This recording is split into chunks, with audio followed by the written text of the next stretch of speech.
Bapa dalam surga, kami mengucap syukur atas kasih anugerah Tuhan dalam kehidupan kami pagi hari ini. Kami mau menyerahkan waktu ini ke dalam tangan kuasa Tuhan. Kami memohon Roh Kudus-Mu Tuhan, melawat setiap kami yang ada di tempat ini. Engkau menguasai hati dan pikiran kami. Engkau dengan kuasa-Mu yang luar biasa memampukan kami untuk memahami apa yang mau Tuhan sampaikan kepada kami. Kami menyerahkan hamba-Mu yang akan menyampaikan firman Tuhan. Di tengah keterbatasan hamba-Mu, biarlah kuasa-Mu yang akan menyempurnakan. Kami mau menyerahkan Tuhan waktu ini ke dalam tangan kuasa Tuhan. Berbicaralah karena kami siap untuk mendengarkan. Di dalam nama Tuhan Yesus kami berdoa. Amin. Selamat pagi Bapak Ibu Saudara yang dikasihi Tuhan. Hari ini saya ketiban sampur lagi. Pak Adi untuk 5 tahun ke depan dipercaya di BPD sebagai si kependetaan, dan hari ini beliau harus memimpin ibadah pengukuhan asisten di GBI Pengharapan. Jadi hari ini kita akan belajar bersama-sama. Tema kita dalam bulan ini adalah pemulihan hidup, dan hari ini, minggu ini kita akan belajar bahwa setiap kita pernah berbuat salah. Anak saya yang nomor 2, Nindi, dia itu tipikal anak yang paling gampang minta maaf. Jadi kalau ada apa-apa gitu dia cepat sekali minta maaf. Nah, satu kali ketika dia bermain dengan kakaknya, dia melakukan salah, ya itu yang dia lakukan. Maaf kak. Tapi respon kakaknya itu di luar dugaan saya ya. Biasanya yo wes sudah gitu. Tapi enggak. Kakaknya ini hanya bilang gini, kamu itu minta maaf terus tapi mbok ulangi terus gitu katanya. Nah, ini menunjukkan bahwa setiap kita itu pernah berbuat salah ya. Kalau saya mengajak panjenengan menengok kembali apa yang sudah kita jalani di tahun 2021. Berapa kali sih kita terjatuh atas kesalahan yang kita lakukan? Lalu gampangan mana yang kita lakukan di tahun kemarin bahkan mungkin sampai hari ini? Gampang untuk melepaskan pengampunan atau gampang untuk melepaskan penghakiman? Gampang mana kira-kira? Panjenengan jawab sendiri dalam hati panjenengan.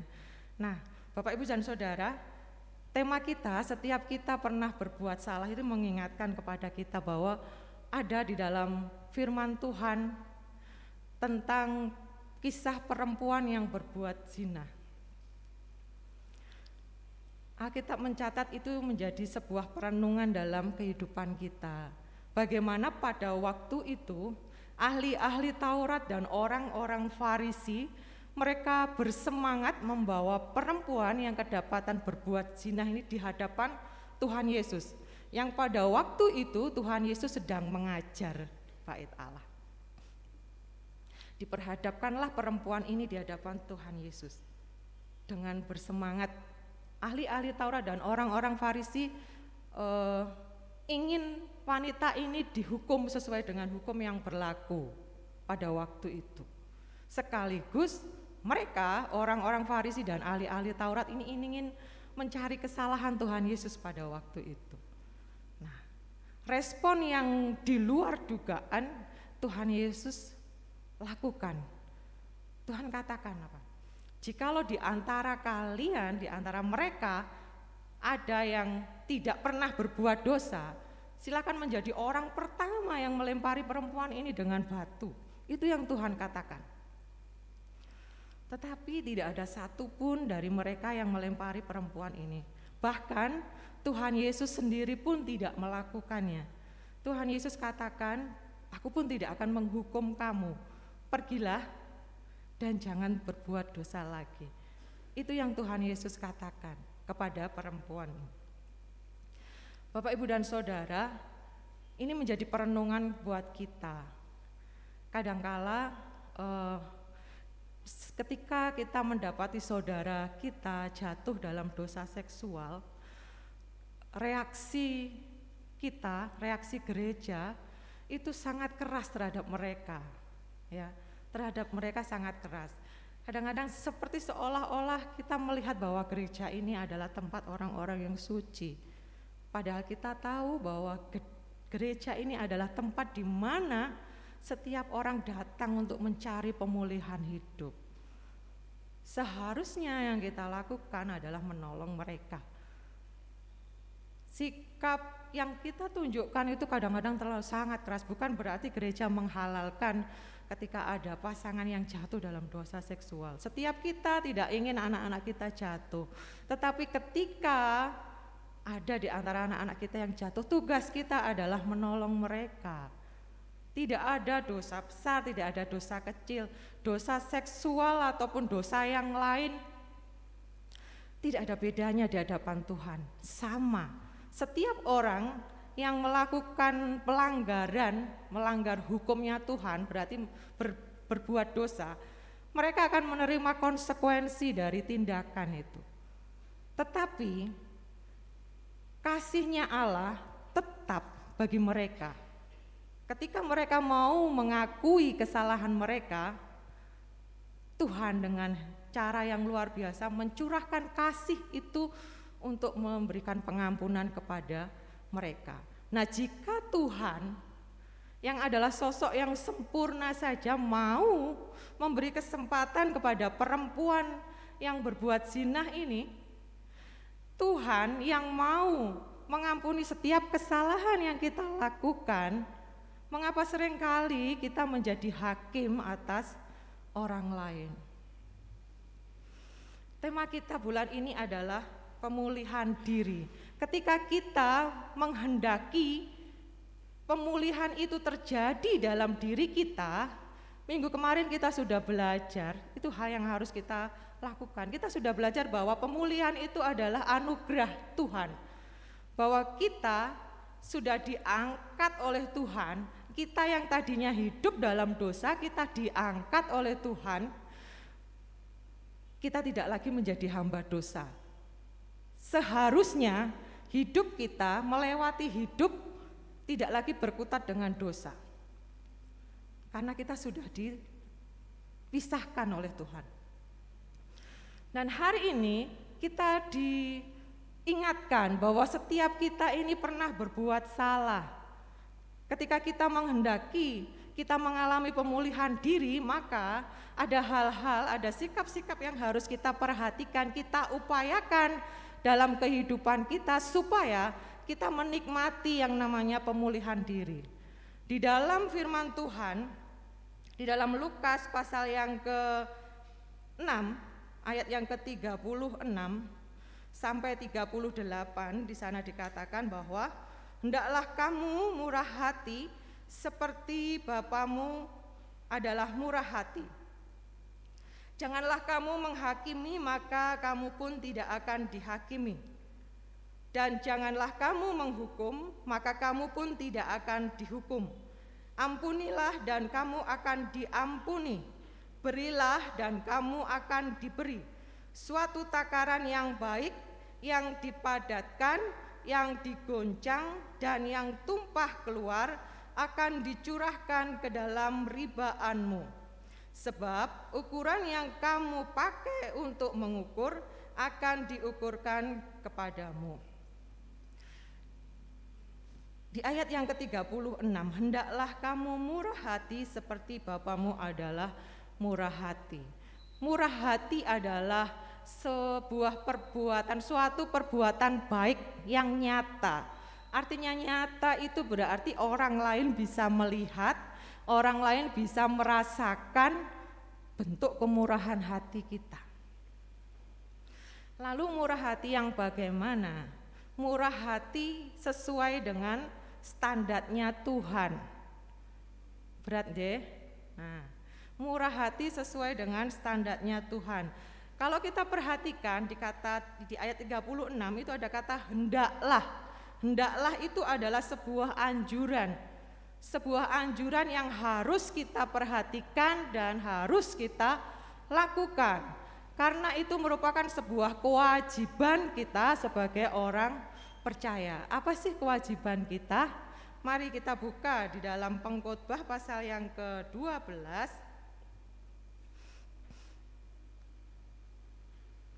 Pengkhotbah pasal yang ke-12 ayat yang ke-13. Di sana dikatakan, akhir kata dari segala yang didengar ialah takutlah akan Allah dan berpeganglah pada perintah-perintahnya, karena ini adalah kewajiban setiap orang. Nah, ini kewajiban kita. Kewajiban kita adalah hidup takut akan Allah dan berpegang kepada perintah-perintahnya. Perintah Tuhan apa? Jelas ya. Perintah Tuhan adalah tercakup dalam hukum kasih. Kalau kita membaca firman Tuhan, disimpulkan dengan sangat luar biasa. Kasihilah Tuhan Allahmu dengan segenap hatimu, kasihilah sesamamu manusia. Itu yang harus kita kerjakan. Dan murah hati, kalau panjenengan membaca di perikop itu ya, di ayat yang ke-27 sampai dengan yang ke-36 itu tentang hal mengasihi. Nah, kemurahan hati yang harus kita kerjakan itu hendaklah seperti Bapamu adalah murah hati. Jadi kemurahan hati yang harus kita kerjakan standarnya adalah kemurahan hati yang sudah diteladankan oleh Tuhan. Kalau kita mengasihi, kalau kita mengampuni orang-orang yang baik dengan kita, orang-orang yang sayang dengan kita, itu hal biasa. Tetapi Tuhan mau kita melakukan hal yang tidak biasa. Apa yang Tuhan mau kita lakukan? Yaitu kita mau mengasihi, kita mau mengampuni orang-orang yang menyakiti kita. Itu hal yang tidak biasa yang Tuhan mau kita kerjakan.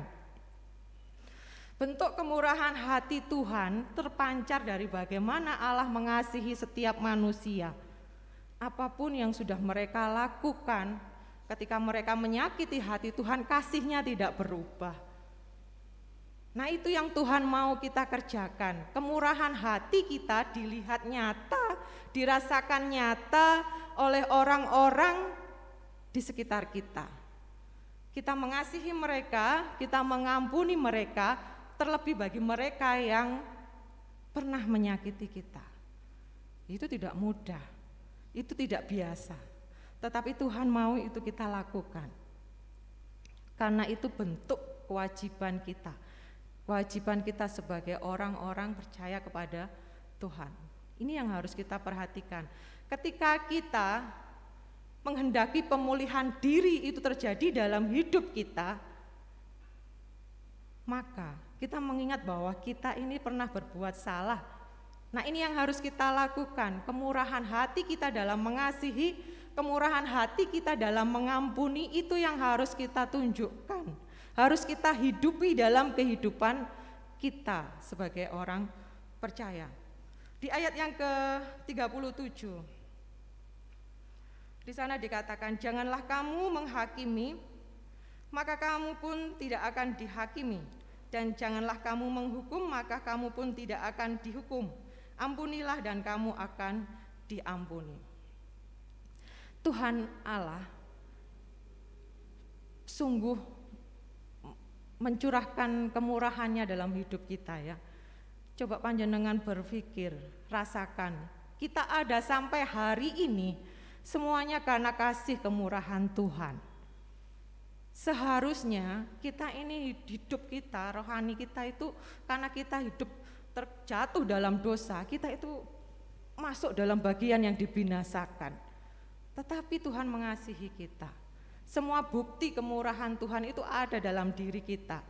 Nah, ketika kita sudah memperoleh kemurahan hati dalam hidup kita, di tengah ketidaklayakan kita menerima itu, maka seharusnya ini bisa menjadi sebuah rem bagi kita ya, sebuah rem bagi kita untuk kita tidak mudah dalam menghakimi orang lain, mengingat siapa kita.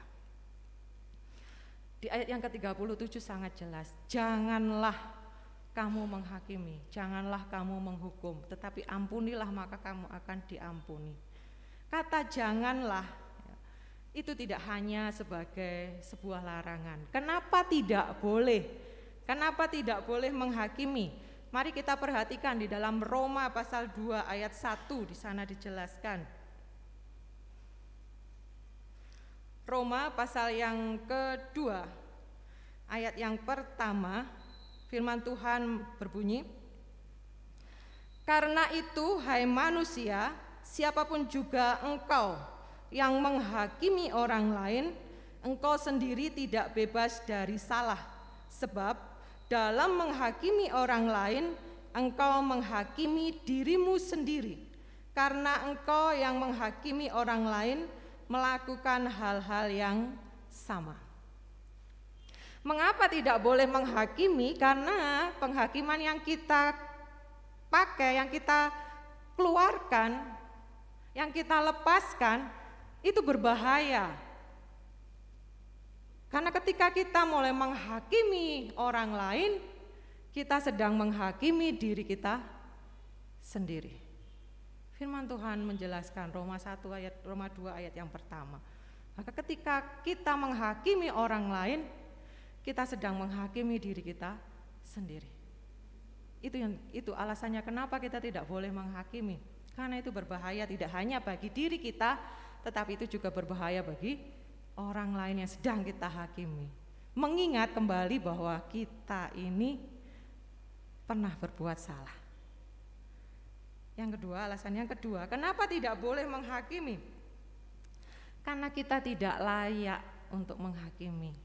Kisah perempuan yang berbuat zina, Tuhan Yesus mengajarkan ya, melalui perikop itu Tuhan mengajarkan, Tuhan menyadarkan kepada ahli-ahli Taurat dan orang-orang Farisi bahwa pada saat itu mereka merasa hidupnya suci, mereka merasa hidupnya benar. Tetapi ketika kasus itu, dalam peristiwa itu Tuhan katakan, siapa yang tidak pernah melakukan dosa, silakan menjadi orang yang pertama yang melempari perempuan ini dengan batu. Tuhan mau mengajarkan bahwa tidak ada manusia yang sempurna. Tidak ada manusia yang tidak pernah melakukan kesalahan. Tuhan mau mengajarkan itu, mengingatkan kepada kita. Ketika kita mau menghakimi orang lain, ingatlah kita tidak layak untuk melakukan itu. Karena kita pun pernah mungkin melakukan hal yang sama seperti orang yang akan kita hakimi, bahkan mungkin lebih parah dari orang yang akan kita hakimi. Itu alasannya mengapa kita tidak boleh menghakimi. Kemudian, kenapa kita tidak boleh menghakimi? Roma pasal yang keempat, Roma pasal yang ke-14, ayat yang keempat. Mari kita akan perhatikan. Roma pasal yang ke-14, ayat yang keempat.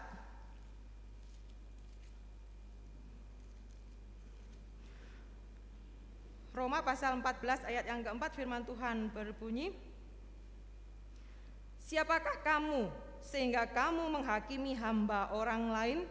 Entahkah ia berdiri, entahkah ia jatuh, itu adalah urusan tuannya sendiri. Tetapi ia akan tetap berdiri karena Tuhan berkuasa menjaga dia terus berdiri. Nah, kenapa kita tidak boleh menghakimi? Karena penghakiman itu adalah haknya Tuhan. Karena penghakiman itu adalah haknya Tuhan. Tuhan yang sempurna berhak menghakimi kita yang tidak sempurna. Jadi ketika kita mulai menghakimi orang lain, kita sedang merebut haknya Tuhan. Jadi itu tidak boleh. Itu menjadi alasan kenapa kita tidak boleh menghakimi. Namun kata janganlah tidak hanya berhenti kepada sebuah larangan yang tidak boleh kita lakukan. Lebih lagi karena dampaknya ya, yang mengikuti dari tindakan itu. Kalau kita menghakimi, firman Tuhan katakan, maka kita juga akan dihakimi. Kalau kita menghukum, maka kita juga akan dihukum. Ada tindakan yang menyertai dari apa yang sudah kita kerjakan. Itu yang harus kita perhatikan. Ada satu cerita, ini cerita hanya gambaran saja ya, hanya gambaran. Ada seorang suami yang mengeluh kepada dokter pribadinya tentang gangguan pendengaran yang dialami oleh istrinya. Si suami ini mengeluh karena istrinya, menurut dia, istrinya itu sangat berkurang pendengarannya. Kadang dia harus berteriak-teriak, tidak mendapatkan jawaban dari istrinya.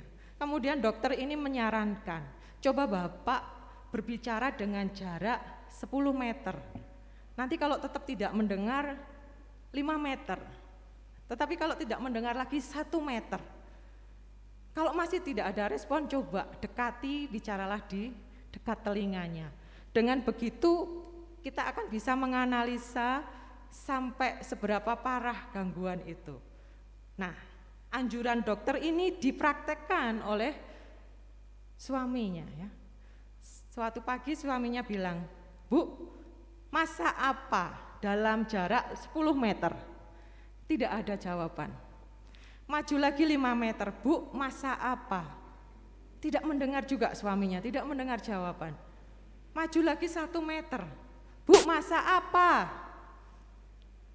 Tidak mendengar lagi. Kemudian mendekati istrinya dan berkata di dekat telinga istrinya, "Bu, masa apa?" Istrinya menjawab, "Bapak ini, aku loh sudah menjawab 4 kali, tapi Bapak tidak mendengar." Ternyata yang gangguan pendengaran itu tidak istrinya, tapi suaminya. Nah itu, ketika kita menghakimi orang lain, mungkin bisa jadi kesalahan yang kita lakukan itu jauh lebih berat daripada orang yang sedang kita hakimi.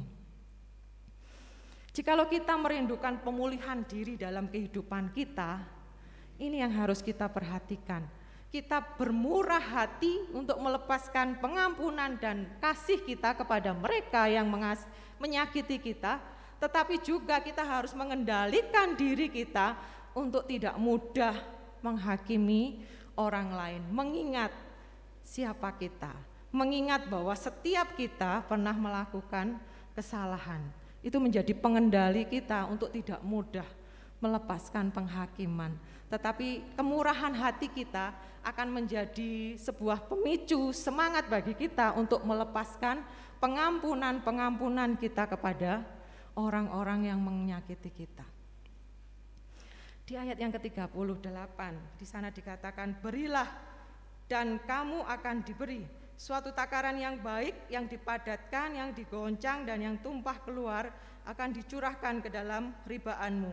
Sebab ukuran yang kamu pakai untuk mengukur akan diukurkan kepadamu."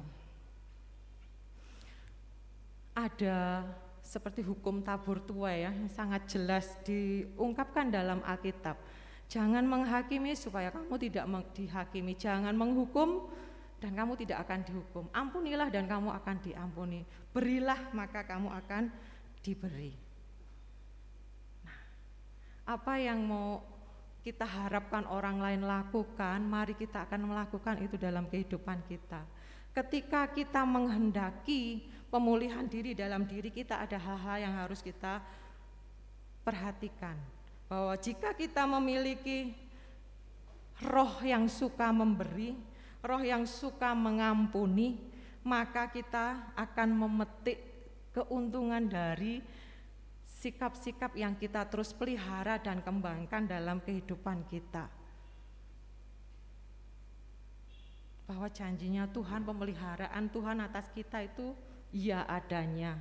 Ketika kita mau melepaskan pengampunan, kita sedang membuka jalan berkat, tidak hanya untuk kita, tetapi juga untuk orang yang kita ampuni. Tuhan dengan segala caranya akan menggantikan apa yang kita keluarkan dengan cara yang luar biasa.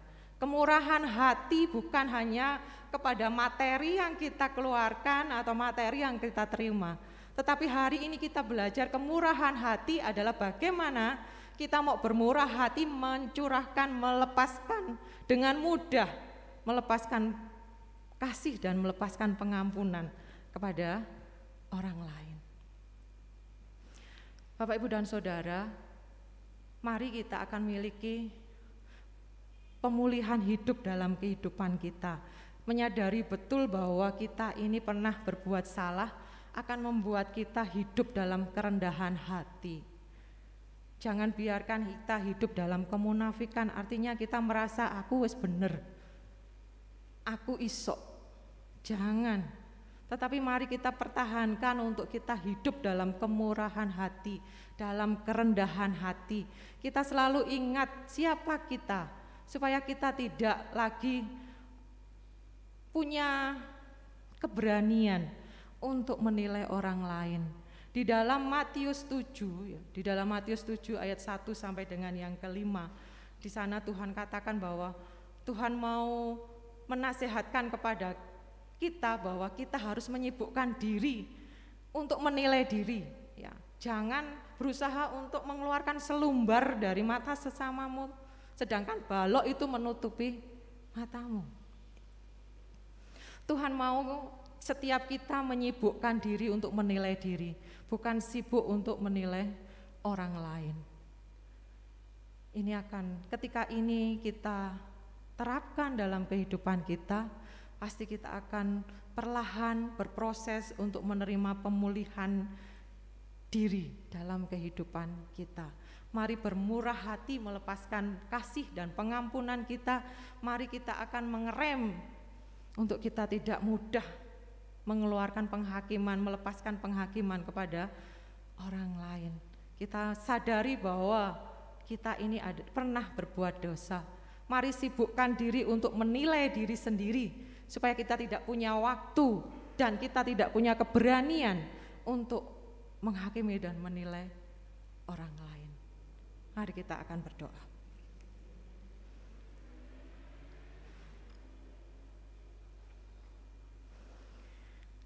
Bapa dalam surga, kami mengucap syukur Tuhan.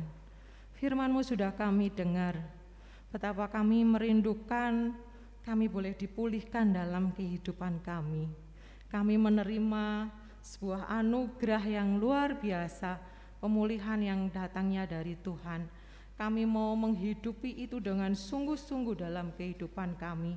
Dan hari ini firman-Mu mengingatkan kami, supaya kami boleh dilimpahi murah hati dalam mengasihi dan mengampuni, supaya kami mampu mengendalikan diri untuk tidak mudah dalam mencela, dalam menghakimi orang lain, supaya kami boleh menyibukkan diri kami untuk menilai siapa kami di hadapan Tuhan, bukan sibuk menilai orang lain. Terima kasih Tuhan, firman-Mu mengingatkan kami, mampukan kami Tuhan untuk menghidupi apa yang sudah kami dengar pada pagi hari ini dalam kehidupan kami, sehingga kami sungguh-sungguh menikmati pemulihan dari Tuhan, sehingga kami sungguh-sungguh menikmati berkat-berkat tercurah dalam kehidupan kami. Kami menikmati hubungan yang dipulihkan dengan hebat oleh Tuhan. Pagi hari ini Tuhan, kami mau menyerahkan juga untuk bangsa dan negara kami. Saat ini varian baru sudah mulai masuk di Indonesia.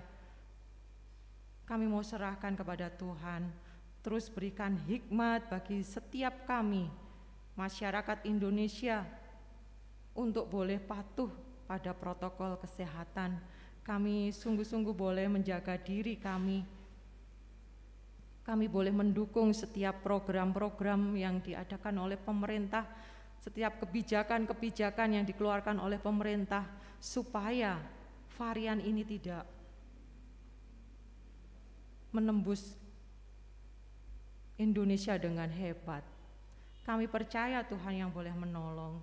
Kami bersyukur Tuhan, kami terus berdoa menyerahkan untuk seluruh jemaat Tuhan di Gereja Waru.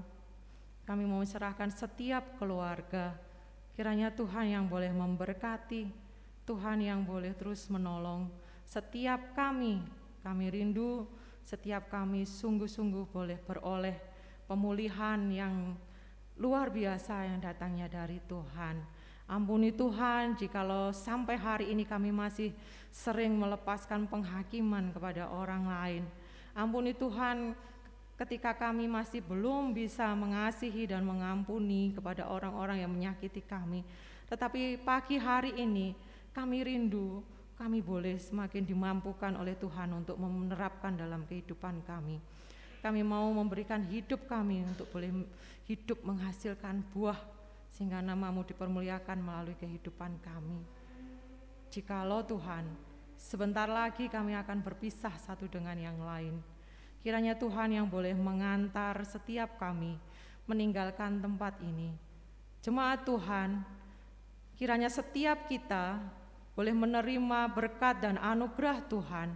Kiranya setiap kita pulang membawa damai sejahtera dari Tuhan.